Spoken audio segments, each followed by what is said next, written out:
capter un petit peu l'essence, ce qui les a motivés, leur parcours, et donc c'est déjà très inspirant. Nous, ça nous inspire toujours des entrepreneurs et des artistes comme toi qui ont eu 1000 vies en une. Pierre, bonjour, merci beaucoup de nous recevoir ici chez toi. On a une grande nouvelle à partager ensemble aujourd'hui. Une nouvelle dont on est très fier d'annoncer que tu as accepté d'être le parrain 2024 de l'entreprise du futur. Donc déjà un immense merci à toi d'avoir accepté. Et j'ai forcément tout de suite une question pour toi. Qu'est-ce qui t'a donné envie d'accepter d'être le parrain de l'entreprise du futur en 2024? C'est pour moi déjà, c'est un honneur de pouvoir participer, en tout cas d'être parrain, parce que c'est une mission quand même que je pense importante. Ce qui m'a intéressé, déjà c'est le projet, parce que je trouve que le projet est intéressant, de réunir toutes ces personnalités importantes, de pouvoir capter un petit peu l'essence, ce qui les a motivés, leur parcours, et donc c'est déjà très inspirant déjà pour moi en tant que même personne Entrepreneur. entrepreneur, oui, mais même personne lambda, de voir, c'est toujours de voir comment les dirigeants, les chefs d'entreprise, les grands patrons, comment ils avancent leur cursus. C'est vrai que nous, on est un peu le nez dans le guidon et rarement on va, à part parfois dans la presse, c'est vrai qu'on ne s'intéresse pas trop, donc c'est un moment d'un peu de recueillement, c'est une espèce ouais, une retraite en tout cas, et qui est intéressante parce que du coup, tu prends le temps de voir un petit peu ce qui se passe à côté. Donc, il y a un côté très inspirant, il y a un côté de partage aussi. Parce qu'évidemment, l'important, c'est de pouvoir aussi partager ton expérience, mon vécu. Moi, je le fais souvent parce que je fais des masterclass, donc je donne des tips, j'apprends aux gens et tout. Mais là, c'est un peu différent parce que c'est quand même des gens qui sont supposés avoir réussi, en tout cas leur projet, normalement. Donc, du coup, C'est que des entrepreneurs, ça c'est sûr. Que des dirigeants. le succès, ça les connaît. Mais il y a des formes différentes et parfois, je pense qu'on peut apprendre les uns des autres aussi. Donc, il y a un côté très, très intéressant. Et puis, le concept, en tout cas, voilà. Et puis, partager ce concept et d'être qui est très innovant, quoi, qui est unique, j'ai l'impression. On essaye d'être Voilà, unique. Après, qui est unique dans le monde. Donc là, voilà, c'est pour moi aussi une grande fierté de pouvoir être, en tout cas, d'incarner ce rôle. déjà, encore une fois, vraiment, merci à toi. On a décidé, dans le cadre de ton parrainage, d'avoir un grand temps fort ensemble, le 3 juillet et le 4 juillet. Le 3 juillet pour la cérémonie de l'entreprise du futur, et puis le 4 juillet pour la 9e édition de notre congrès. Voilà, on va réunir plus de 800 dirigeants de la France entière pour s'inspirer, partager de l'expérience, comme tu l'as dit, animer des masterclass. Et quand on en a parlé ensemble, tu nous as dit il y a quand même plein de sujets que tu aimerais partager avec ces entrepreneurs, mais on a un temps très court. Nous, ça nous inspire toujours des entrepreneurs et des artistes comme toi qui ont eu 1000 vies en une. Et on a décidé de faire un focus sur deux facettes. La facette de ta vie artistique et derrière ce qui t'a amené aussi à cette nouvelle facette de vie entrepreneur avec tout ce que tu fais dans ta vie entrepreneuriale. En quelques mots, sans forcément tout nous dire, parce qu'il faudra être Il faut présent regarder un peu quand même le jour J. pour le jour J. D'ailleurs, le jour de l'indépendance des États-Unis, c'est une bonne date. Ouais, 4 exactement. juillet, ouais. Le D-Day, c'est aussi l'anniversaire de mon fils en parallèle. Bon. Le 4 Le 4 Ouais, juillet le 4, ah. ouais. Donc, Faudrait qu'on prévoie s'il quelque chose, viendra, il faut faire quelque chose. Je sais pas, à Lyon, je sais pas S'il viendra à Lyon. Peut-être, on sait jamais si on lui fait une bonne proposition, peut-être. Bon, Et puis après, tu auras la vision comme ça du fils sur le père, sur le truc. C'est intéressant ça aussi, de voir comment sont vécues ces choses-là en famille. C'est un autre sujet, mais c'est intéressant. Ça nous intéresse beaucoup. On a beaucoup d'entreprises familiales dans l'entreprise du futur. Et ce côté succession, génération, un côté qui plaît beaucoup aussi. Ouais, moi ça m'intéresse, c'est un sujet qui m'intéresse, la transmission, les jeunes. C'est vrai que j'ai fait pas mal d'émissions où je mets en avant la transmission et le partage, donc c'est quelque chose qui est assez intéressant. Une émission d'ailleurs qui a été lancée il y a quelques jours, où tu as lancé un reportage justement sur refaire découvrir, refaire venir aussi. C'est une série doc. Où je vais à la rencontre, j'ai sélectionné 5 jeunes adultes entre 18 et 25 ans et je les emmène dans un musée et je leur fais découvrir, je les fais réagir devant des œuvres d'art, devant 5 œuvres d'art différentes et je prends leur réaction et c'est des enfants des jeunes adultes qui sont hermétiques à l'univers artistique, au musée, qui n'ont jamais été dans des musées et c'est très très étonnant parce qu'on voit le changement, la transition donc du dégoût jusqu'à la passion. Donc c'est presque ça, j'exagère un peu mais c'est pas loin de ça. Voilà. Okay. Du coup sur cette vie artistique, le 3 juillet au soir, on sera au cœur de la LDLC Arena à Lyon. On va faire une grande cérémonie qui va mettre en lumière les plus beaux projets de transformation et on va avoir le plaisir de découvrir ta vie artistique, tout ce que tu as fait autour de l'art. En quelques mots, est-ce que tu peux nous raconter en quelques mots et en teasing comment tu es arrivé à ce milieu de l'art qui n'est pas depuis que tu es tout petit, Non, mais comment c'est tu es sûr, arrivé c'est au sûr. cours de ta vie et puis qu'est-ce que tu vas partager à l'occasion de cette soirée? Non, déjà, pour faire une petite rectification, j'ai toujours été attiré par l'art. Dès mon plus jeune âge, à l'âge de 4 ans, je sculptais déjà des petits animaux en terre glaise, qu'ensuite on faisait cuire, ce qu'on appelait des trucs en terre cuite. Oui, bien sûr. À l'époque, c'était des activités de poterie. Et comme j'étais un petit peu faillot, je faisais cadeau aux maîtresses, aux directrices, etc.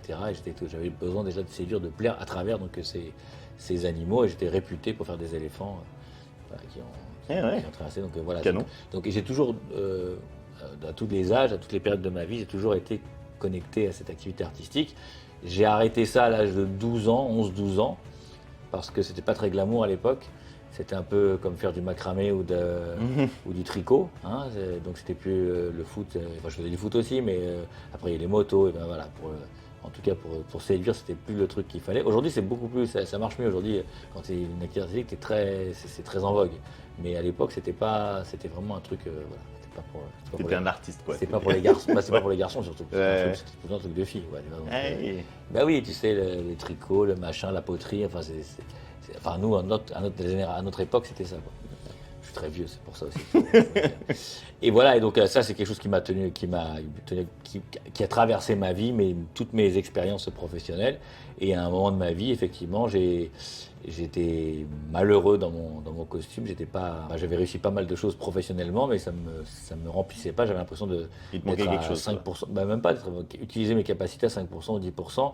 Et donc j'avais un mal-être. J'ai fait un espèce de burn-out et j'ai tout plaqué pour me lancer dans cette activité artistique. Sachant pas si elle allait marcher ou pas, si elle fonctionne ou pas. Alors après, voilà, j'avais une petite expérience aussi. J'ai pris des chemins de traverse comme Harry Potter, la voie 9-3/4. Donc il y a plein d'anecdotes. J'ai eu un parcours jonché de barrières, de boucliers, de flèches, etc. Ouais. Jusqu'à aujourd'hui encore pareil. Et donc effectivement, ce dont on va pouvoir parler, c'est toutes ces aventures qui n'étaient pas forcément faciles. Et tu parlais de faire deux sujets, effectivement, l'artistique et l'entrepreneuriat, mais pour moi, je sais mêler. Ça fait qu'un, en fait. C'est ça la force du projet, c'est on développe à 360, et c'est que mon envie depuis le départ, ça a toujours été effectivement la démocratisation de l'art, et c'est quelque chose c'est un projet qui est global. Donc c'est pas un projet avec on pourra peut-être faire mais je pense que tout est lié en fait. Ça veut dire que quand tu as tout plaqué pour vraiment te consacrer à 200% à ton art, tu l'as fait tout de suite dans cette dimension un peu entrepreneuriale du terme, où tu avais plutôt une vision à la base qui était je veux ouvrir ma galerie, je veux plutôt produire des œuvres et faire partie des artistes reconnus. Tu as raison. Alors on se replonge 15 ans avant, j'ai fait de la musique, j'ai fait du théâtre, et j'ai compris que c'était très compliqué de réussir dans ces activités. C'est pour ça que j'ai pas choisi une activité artistique tout de suite. Donc j'ai fait des études, un cursus universitaire, parce que je me dis que même de l'art ou n'importe où, toutes ces activités, j'ai fait des castings pour des rôles dans le cinéma, enfin tout était très compliqué et j'avais pas d'argent pour tenir. Alors il y avait des gosses qui avaient des finances, moi j'ai pas de finances pour pouvoir tenir 6 mois, 1 an, 2 ans. Donc je bossais pendant mes études, j'ai fait coursier pendant que j'étais à la fac, donc j'avais un problème d'argent. Donc c'était le nerf de la guerre. Donc j'ai fait tout ça. Donc ça c'est important de le savoir.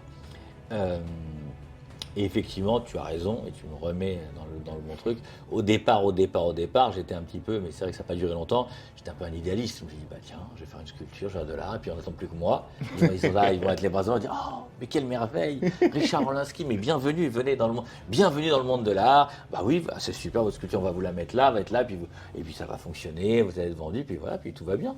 Et effectivement, c'est pas comme ça que c'est passé du tout. Et donc très très vite, j'ai eu pris des grandes claques dans la gueule, et ces claques m'ont tout de suite fait tourner et m'ont donné envie justement de démocratiser, d'ouvrir, de faire du 360. Et tout s'est développé à partir de ces refus qui ont été extrêmement violents. Ça m'a permis de hyper inspirant en tout cas, et justement cette phase entrepreneuriale, elle est vraiment très très importante pour nous parce que t'es le 4e parrain qui succède pas le premier. Non, t'es pas le premier, t'es le 4e. On va arrêter. T'es le 4e, mais tu succèdes à de belles faute, personnalités. Tu succèdes à Tony Parker, qui a été en 2021 petit premier, basketteur, oui, effectivement. Guerlain Chichery, voilà, qui a été quadruple champion du monde de ski freeride, etc. Et puis l'année dernière, David Tissot, Bocuse d'Or 2021, qui veut vraiment être l'éclaireur de la gastronomie en D'ailleurs, France. c'est moi qui ai fait les trophées. Hein.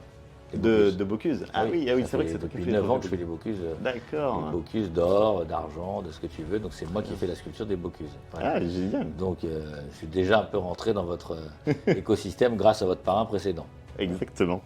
Et donc, tous nos parrains sont venus aussi partager leur vie entrepreneuriale.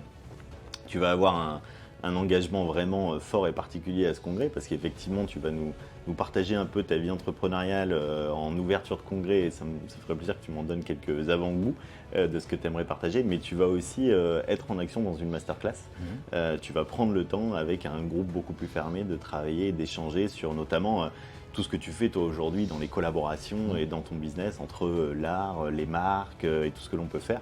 Cette vie entrepreneuriale qui s'est développée depuis la naissance de ta carrière artistique, elle t'amène à avoir quelle vision d'entrepreneur et quelle envie en tant qu'entrepreneur aujourd'hui? Bon, déjà, faire signer des NDA à tout le monde, parce que je ne voudrais quand même pas qu'ils copient mon modèle économique. Ça m'embête un petit peu quand même. Dis-le pas, alors tu donnes les compteurs mais tu mets du flou. Non, moi j'ai une vision très très particulière, c'est pour ça peut-être que c'est inspirant et que aussi on me demande pas mal de partager justement avec le plus grand nombre. Mais je suis tellement à des années-lumière de ce qui se fait à côté. On s'est structuré de manière très particulière en mode start-up, avec un temps de réactivité très court, avec des possibilités de réagir là où personne n'est capable de réagir. Donc déjà on a un côté très réactif. J'ai une vision et je partage la vision avec mes équipes sur du développement à 360, ce qui est très important alors qu'on nous a toujours appris dans les écoles qu'il fallait être très focus sur quelque chose et qu'on ne pouvait pas être bon dans tout et qu'il fallait donc voilà. Alors c'est vrai, on peut pas être bon dans tout, mais après tu peux sous-traiter, prendre des bonnes personnes qui y travaillent, etc. Donc, mais nous, enfin en tout cas dans le monde de l'art, j'ai compris qu'il fallait vraiment faire du développement, une croissance transversale, externe. Enfin, il fallait vraiment qu'on occupe, enfin, notre force aujourd'hui c'est qu'on occupe le terrain. Donc c'est comme au football, hein. Il faut occuper le terrain, si tu veux gagner ton match, faut être devant, il faut occuper, il ne faut pas laisser avancer, etc. Et aujourd'hui on a vraiment cette politique. Donc c'est toutes des choses c'est des choses que moi j'ai appris avec le temps. Enfin, j'avais des idées comme ça un petit peu, mais l'idée c'est vraiment sur des choses qui sont très atypiques et parfois qui vont complètement à contre-pied de tout ce qu'on t'enseigne, ce qu'on t'apprend, etc. En gros, moi ce que je dis c'est qu'est-ce qu'on te dit de faire, fais le contraire, quoi. C'est un peu ça, moi, ma politique. Mais c'est très marrant. Après, tout est calculé, tout est mesuré, tout est voilà. Tout est bien pensé quand même. Tout est bien pensé. On prend pas de risques inutiles. On prend des risques parce que je pense qu'il n'y a pas de risque, il n'y a pas de succès. Il faut vraiment prendre des risques. Donc c'est l'ADN même de l'entrepreneur. Hein. Voilà, on prend des risques. Très important, l'échec.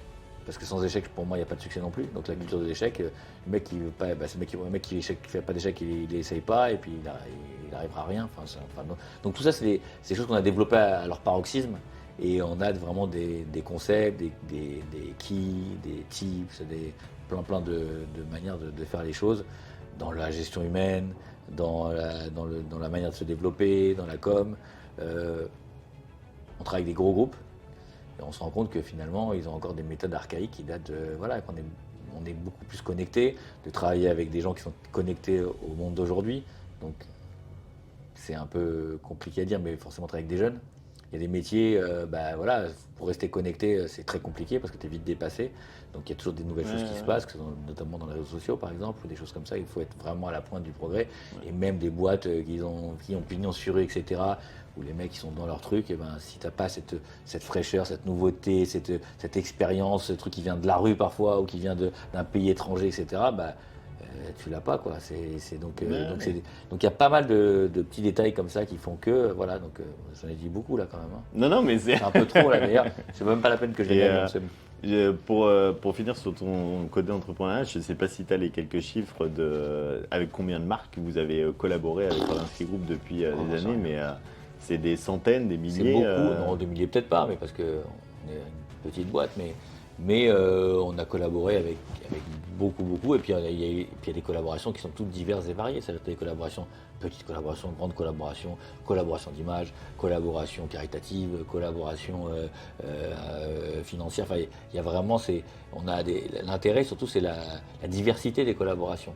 Et pourquoi on accepte certaines, pourquoi on en refuse d'autres. On a 9 demandes de collaboration par jour. peut-être plus même, j'en sais rien, moi c'est ce que je vois, en tout cas il y en a des éléments nets. Mais après tu sais très bien que dans ces trucs-là, aujourd'hui, il y a tellement, avec les réseaux d'accès à tout, donc tu Il y a as, pas rien à manger. il y a à boire et à manger, il y a plus peut-être oui, à jeter qu'à boire et à manger. Mais oui, il y en a beaucoup de collaborations. Après, il y a des plus importantes, des moins importantes, mais voilà, elles ont toutes amené quelque chose d'intéressant. De toute façon, chaque chose que tu fais, c'est intéressant. Que ça marche ou ça marche pas, j'arrive à toujours à dire que dans chaque chose que tu as fait, même si c'était négatif, on arrive à trouver positif. C'est aussi une des autres forces qu'on a nous, c'est que dans le négatif, on trouve du positif. C'est pas facile à comprendre au début, mais on s'en rend compte après voilà, c'est un enseignement, c'est une philosophie. Trop bien. Voilà. Bon, vraiment, on est très content. Merci encore de ton Avec parrainage plaisir, et de ton avec plaisir. soutien sur cette prochaine édition. On se retrouvera du coup 3 et 4 juillet 2024 à la LDLC Arena de Lyon.